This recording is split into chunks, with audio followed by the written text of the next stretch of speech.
this video I'm going to share 10 tips and art techniques that will help you needle felt a 2D landscape picture from a photograph, even if you're a beginner. I wanted to see if my experience and knowledge from painting landscapes with acrylic paint and watercolours would help me paint with wool, and you know what? It did. So I'm going to share with you the tips and techniques that I learnt from my art tutor that I found really helpful when I was needle felting a landscape picture from this photo. Look at you. Who do you think you are, Claude Monet? Let's get started. To get an outline of the photo onto the piece of felt in the easiest way possible for you guys, I thought I'd try using a transfer pencil, but I should have done a bit more research as it just would not transfer onto the felt square I was using as my canvas. So this meant I had to get creative and led me to a different technique, which turned out to be a really helpful way of getting a visible outline throughout the process, as you'll see later in the video. I got some greaseproof paper, as I don't have any tracing paper, and traced out the corners, a line for the horizon and a guideline around the reflection and silhouette of the trees, so that I'd have a guide for where the sky changes colour and the changes in colour in the reflection. I also marked some rough lines to indicate those. And lastly, I traced around the foreground, the ducks, and some of the lights and their reflections along the shoreline. Then I got my new piece of foam that I bought from a local market for just £2.40 and pinned my tracing onto it and stabbed all along the lines.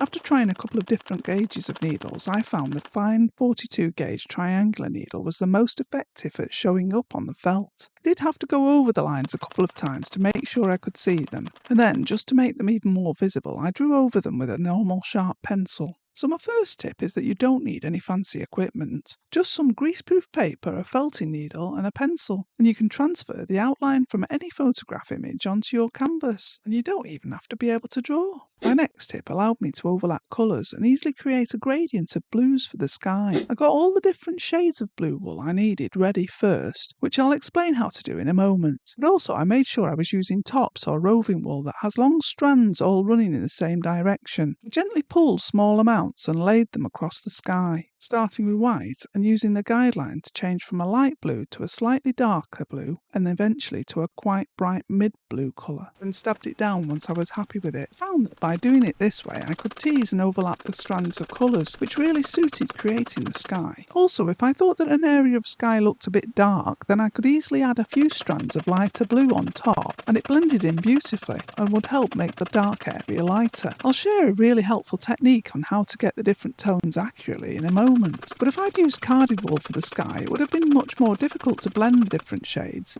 and create this colour gradient. So my second tip is to use tops wool when felting a colour gradient. However, I do use carded wool for something else later on. How do you know what colours to use, I hear you ask? Well, I used what turned out to be a really helpful technique, where you cut a small hole in the middle of a white piece of paper, and then you can use this to isolate a small area of your reference photograph, which will help you to see the true colour in that area of the photo. So here you can see I'm doing this a lot to check the colours of the reflection in the water, holding various wools next to the hole to compare them and get the right shade of colour. This simple technique really helped me to just focus on one colour at a time until I had all the colours ready for creating the reflection. But what if you don't have the right colour? Well, I didn't have the right colour for the very dark blue of the water, so I got the darkest blue tops wool I had and added some dark grey and a tiny bit of black. Then I repeatedly pulled the strands in one direction until they were mixed well and you could no longer see clumps of the colours. It's not always the best idea to just add black to make a colour darker, which is why I added dark grey. Plus, adding other shades can make it a much more interesting and less flat colour. If in doubt, just have a go and try a combination of colours, then compare the new colour to your photo. The more you do this, the better you'll get at it. So my fourth tip is also to use tops wool to easily blend two or more colours together to get any shades of wool you're missing.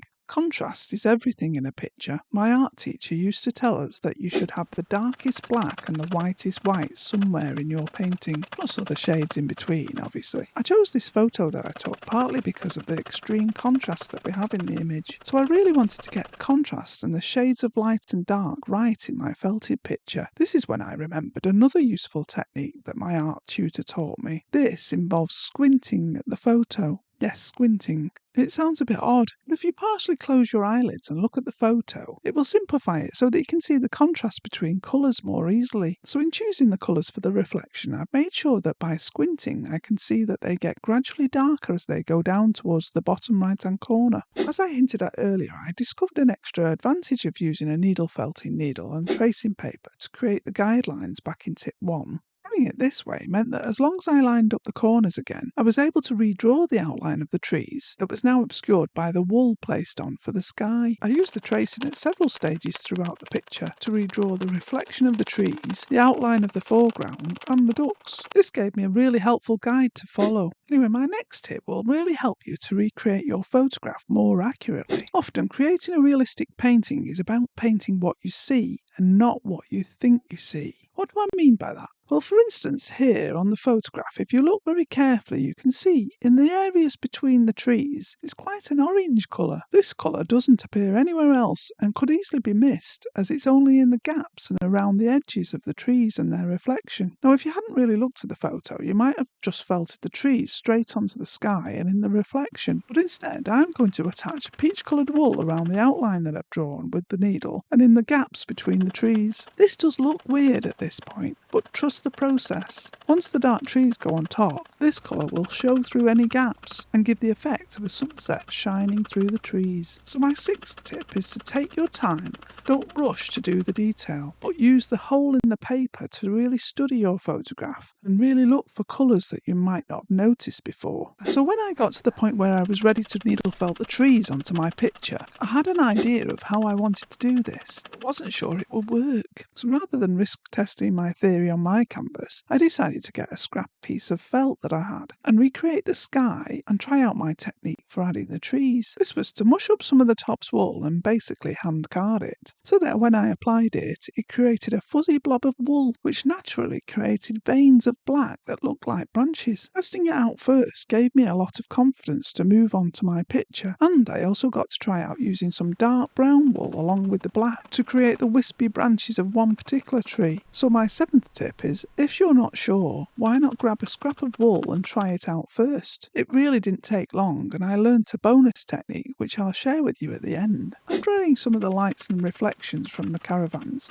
yes, it was a caravan site, I was ready to add the foreground, so I went over the guidelines again with my traced image. However, in doing this, I felt there was too many ducks, so I moved one of them further right to help the composition, and I left a couple of ducks off. I found looking at the picture behind the mount I'm going to use helped me decide that I preferred it without the branch in the top left hand corner. So basically my tip is that you don't have to faithfully recreate everything that's in your photo. If changing something helps the way it looks, go for it. At this point I started tweaking things, such as the cloud's reflection, adding a little bit more dark grey to one of the clouds and generally messing with the picture. In my experience, this is a dangerous point in the process. It is possible to continue making alterations to infinity and beyond. Fortunately, I remembered my art tutor's advice about being careful not to make alterations for too long, or you could end up making it worse. I find it's very hard to know when to stop though, do you? I try having a break, leaving it until the next day. Then I come back to it with fresh eyes. It really helps me see whether I am happy with it, and if I'm happy, or even fairly happy, then I stop. So for those of you that are here for the peel-off moment, I'm going to make you wait just a little bit longer. This next tip will help you get your image attached to the back of the mount in exactly the place you want it to be. So I got this nice deep frame from IKEA. It came with this square mount, so in order to be able to fix it to the back of the mount, I trimmed away all the excess felt and attached 2 strips of double-sided tape along the top and bottom of the right side of the image, as close to the image as possible. Then once the top protective layer has been peeled, you can hover the mount over the top, position exactly where you need it to be, and press along the top and bottom to make sure it's stuck down. Now I can turn it over and go round each side with wide masking tape to make sure it's all securely attached without having to guess whether I've got it in the right place. Before I show you the peel and the finished picture, I have a really helpful bonus tip for you. If you're trying to make the trees look more tree-like and create a fuzzy, less defined edge, especially in the reflection, I found that if I angled my needle at about 20 degrees, I could move the wool and push the black wool outwards to make the edge slightly spiky and more like branches, and, where necessary, remove some wool where it didn't look right. As always, needle felting is so forgiving. So here's the very satisfying moment where I peeled my finished picture up off the foam mat. Listen to that lovely sound. There's just one more thing that will help you when needle felting a 2D landscape, and that's having a good variety of coloured wool. And in this video, I don't just talk about the 45 colours you get in this pack off Amazon. I give an honest review of the texture and quality. Thanks for watching.